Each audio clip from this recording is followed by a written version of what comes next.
Europe 1. Le journal de 7h30 sur Europe 1. Roman Oquet, bonjour Roman. Bonjour à tous. À quoi s'attendre pour cette journée de la colère cheminote, une initiative des syndicats de la SNCF, toujours contre la réforme des retraites. Des manifestations sont prévues devant les gares du pays, mais sur les rails, les perturbations restent limitées. 4 TER sur 5 et 2 intercités sur 5.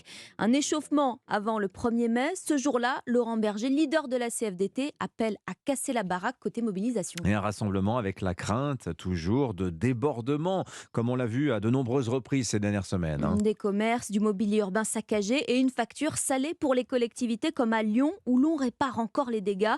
Reportage du correspondant d'Europe 1, Jean-Luc Boujon. Jeudi dernier, il y a pile une semaine, la manifestation traverse le très chic 6e arrondissement de Lyon. 4 jours après, les dégâts sur le mobilier urbain sont toujours visibles, explique Thierry, technicien en train de réparer les horodateurs. Celui-là, je l'ai nettoyé entièrement parce qu'il avait de la peinture sur toute la façade avant. Et j'ai cru comprendre qu'un autre horodateur était esquinté aussi dans le secteur. Donc je vais changer une porte parce qu'apparemment, il y a eu des coups de masse dessus. Donc il ne marche plus. Donc je vais essayer d'intervenir au plus vite. Ça coûte une fortune, un horodateur. Effectivement, depuis le début des manifestations, les dégâts sont considérables, confirme Catherine David, directrice adjointe chargée de la voirie à la métropole de Lyon. Je pense qu'on va approcher la centaine d'abribus qui ont été dégradés. Et puis on a connu aussi des incendies sur les armoires électriques qui alimentent les carrefours à feu véhicules. C'est assez nouveau. On a eu jusqu'à 30 carrefours incendiés. Budgétairement, on est sur des centaines de milliers d'euros et on approchera bientôt les millions d'euros. Aujourd'hui, c'est dans ces ordres de grandeur. Une facture très lourde réglée par la métropole, ce qui veut dire au final